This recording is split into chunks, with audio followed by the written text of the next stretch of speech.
Hi hello friends, ಎಲ್ಲರಿಗೂ ನಮಸ್ಕಾರ. Welcome to Dishant vlog. ನಾನು ನಿಮ್ಮ ಕವಿತಾ. ಸಾರಿ ಫ್ರೆಂಡ್ಸ್, ಇಷ್ಟು ದಿನ ನಾನು ನನ್ನ ಮಗನ ಹೆಲ್ತ್ ಇಶ್ಯೂಯಿಂದ ಸ್ವಲ್ಪ ಬ್ರೇಕ್ ತೊಗೋಬೇಕಾಗಿತ್ತು. ಸೊ ಹಾಗಾಗಿ ವೀಡಿಯೋಸ್ನ ಮಾಡೋದಕ್ಕೆ ಆಗಲಿಲ್ಲ. ಅದಕ್ಕೋಸ್ಕರ ನಾನು ನಿಮ್ಮ ಹತ್ರ ಸಾರಿ ಕೇಳ್ತೀನಿ. ಪಾಪುಗೆ ಸ್ವಲ್ಪ ಹುಷಾರಿರಲಿಲ್ಲ. ಸೊ ಹಾಗಾಗಿ ನೆಕ್ಸ್ಟ್ ಇನ್ಮೇಲಿಂದ ಕಂಟಿನ್ಯೂ ವೀಡಿಯೋಸ್ನ ಹಾಕ್ತಾ ಹೋಗ್ತೀನಿ.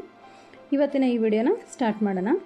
ಎಲ್ಲರೂ ಸಮ್ಮರ್ ಬಂತು, ಎಲ್ಲರೂ ಹಪ್ಪಳ ಶೆಂಗೆ ಎಲ್ಲದನ್ನು ಮಾಡಿರ್ತಾರೆ. ಸೊ ನಮ್ಮ ಮನೇಲೂ ನಾವು ಬೇಳೆ ಹಪ್ಪಳನ ಮಾಡಿದ್ವಿ. ಬೇಳೆ ಹಪ್ಪಳ ಮಾಡೋದಕ್ಕೆ ನಾವು ಹೆಸರು ಬೇಳೆ ಮತ್ತು ಹೆಸರು ಕಾಳು ಬೇಳೆಗಳನ್ನೇ ತೊಗೊಂಡಿದ್ದು. ಹುರುಳಿ ಬೇಳೆ ಮತ್ತು ಮಡಿಕೆ ಬೇಳೆ, ಉದ್ದಿನ ಬೇಳೆ, ನಿಮ್ಗೆ ಯಾವ ಥರದ ಬೇಳೆಗಳು ಬೇಕೋ ಆ ಥರದ ಬೇಳೆಗಳನ್ನು ನೀವು ತೊಗೋಬೋದು. ಆ ಥರ ಬೇಳೆಗಳು ಸಿಕ್ಕಿಲ್ಲ ಅಂದರೆ ನೀವು ಕಾಳಿದ್ದನ್ನೇ ನೆನೆಸ್ಬಿಟ್ಟು ಒಡೆದು ಚೆನ್ನಾಗಿ ಒಣಗಿಸ್ಕೊಂಡು ಒಂದು ಪುಡಿ ಇದು ಮಾಡ್ಕೋಬೇಕು.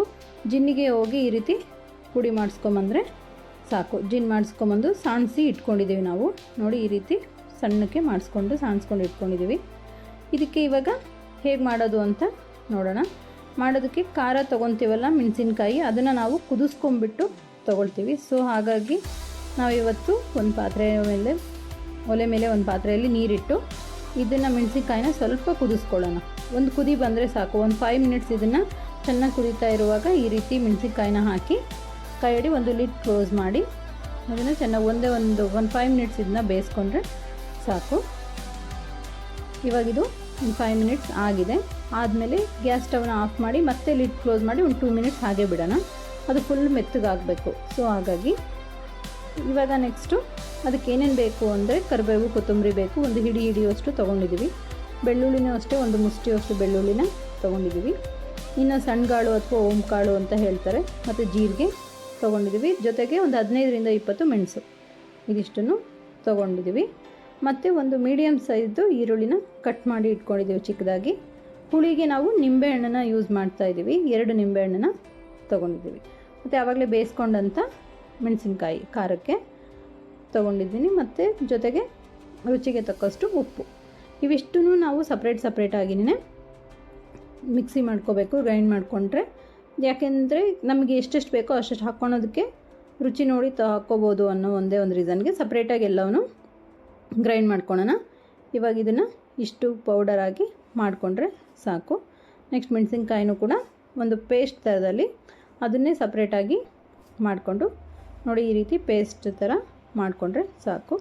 ಇನ್ನು ನೆಕ್ಸ್ಟ್ ಇದರಲ್ಲಿ ಕರಿಬೇವು, ಕೊತ್ತಂಬರಿ, ಬೆಳ್ಳುಳ್ಳಿ ಮತ್ತು ಈರುಳ್ಳಿ ಇದಿಷ್ಟನ್ನು ಪೇಸ್ಟ್ ಮಾಡ್ಕೊಂಬರೋಣ.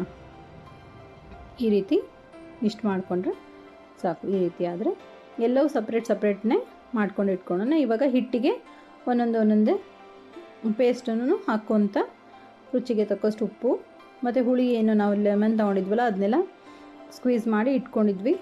ಇವಾಗ ಖಾರ ಹಾಕ್ಕೊತಾ ಇದ್ದೀನಿ. ಇವಾಗ ಇವಿಷ್ಟನ್ನು ಹಾಕ್ಕೊಂಡು ನೋಡಿ, ಜೀರಿಗೆ, ಸಣ್ಣಗಾಳು ಮತ್ತು ಮೆಣಸು ಏನು ಪುಡಿ ಮಾಡಿ ಇಟ್ಕೊಂಡಿದ್ವಲ್ಲ ಅದು, ಮತ್ತು ಲೆಮನ್ದು, ಇದನ್ನೆಲ್ಲ ನಾವು ಹಾಕೋದಕ್ಕೆ ನಾವು ನೀರನ್ನ ಯೂಸ್ ಮಾಡ್ತಾಯಿಲ್ಲ. ಹಿಟ್ಟನ್ನ ಕಲಸೋದಕ್ಕೆ ನೀರನ್ನ ಯೂಸ್ ಮಾಡ್ತಾಯಿಲ್ಲ, ಮಜ್ಜಿಗೆನ ಯೂಸ್ ಮಾಡ್ತಾಯಿದ್ದೀವಿ. ಸೊ ನಿಮಗೆ ನೀರು ಬೇಕಂದರೆ ನೀವು ನೀರಲ್ಲೂ ಕಲಿಸ್ಕೋಬೋದು. ನಾವು ಮಜ್ಜಿಗೆ ಯೂಸ್ ಮಾಡಿಕೊಂಡು ಕಲಿಸ್ಕೊತೀವಿ. ಫುಲ್ ಎಲ್ಲ ಒಂದು ಮುದ್ದೆ ಆಕಾರದಲ್ಲಿ ಕಲಸಿ ಇಟ್ಕೋಬೇಕು. ನಾವು ಹಪ್ಪಳನ ಬೆಳಗ್ಗೆ ಮಾಡ್ತೀವಿ ಅಂದರೆ ನೈಟ್ ಕಲಿಸ್ಬೇಕು, ನೈಟ್ ಮಾಡ್ತೀವಿ ಅಂದರೆ ಬೆಳಗ್ಗೆ ಮಾಡ್ಕೋಬೇಕು. ಮಾಡೋ ಟೈಮಲ್ಲಿ ಈ ರೀತಿ ಚೆನ್ನಾಗಿ ಸಣ್ಣ ಉಂಡೆಗಳನ್ನಾಗಿ ತಗೊಂಡು ಚೆನ್ನಾಗಿ ಮಿತ್ಕೊಂಡು ನಿಮಗೆ ಯಾವ ಸೈಜಿಗೆ ಬೇಕೋ ಆ ಸೈಜ್ದು ಉಂಡೆಗಳನ್ನಾಗಿ ಮಾಡ್ಕೋಬೇಕು.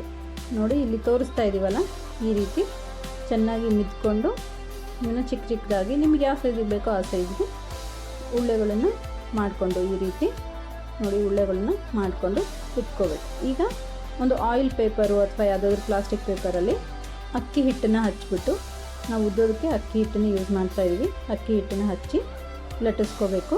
ನಿಮಗೆ ಎಷ್ಟು ಸೈಜಲ್ಲಿ ಬೇಕೋ ಅಷ್ಟು ಸೈಜಲ್ಲಿ ಲಟ್ಟಿಸ್ಕೋಬೇಕು. ಇಲ್ಲ ಪ್ರೆಸ್ಸಿಂಗ್ ಮಿಷಿನ್ ಇತ್ತಪ್ಪ ಅಂದರೆ ಅದಕ್ಕೂ ಅಷ್ಟು ಸೇಮ್ ಹಿಟ್ಟನ್ನು ಹಚ್ಚಿ ಈ ರೀತಿ ಪ್ರೆಸ್ ಮಾಡಿಕೊಂಡು 1-2 ಸರಿ ಲಟ್ಟಿಸಿ ಒಂದು ಕಡೆ ಹಾಕ್ಕೊಳ್ಳಿ.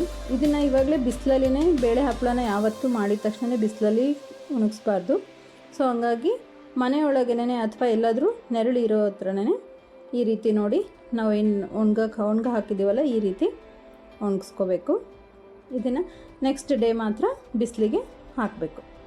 ಫುಲ್ ಡ್ರೈ ಆದಮೇಲೆ ನೋಡಿ, ನಾನು ಇವಾಗ ನಿಮಗೆ ತೋರಿಸ್ತಾ ಇರೋದು ಸುಟ್ಟಿರೋ ಅಂಥ ಹಪ್ಪಳ. ಫುಲ್ ಡ್ರೈ ಆದಮೇಲೆ ನಾವೇನು ಸುಟ್ಟಿದ್ವಲ್ಲ ತುಂಬ ಅಂದರೆ ತುಂಬ ಟೇಸ್ಟಿಯಾಗಿ ಬರುತ್ತೆ.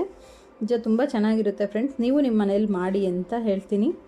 ಜೊತೆಗೆ ಇದು ಕರೆದ ಮೇಲೆ ನೋಡಿ ಈ ರೀತಿ ಇರುತ್ತೆ ಹಪ್ಪಳ. ಕರೆದಿರೋ ಹಪ್ಪಳನೂ ಕೂಡ ತುಂಬ ಅಂದರೆ ತುಂಬ ಟೇಸ್ಟಿಯಾಗಿರ್ತವೆ.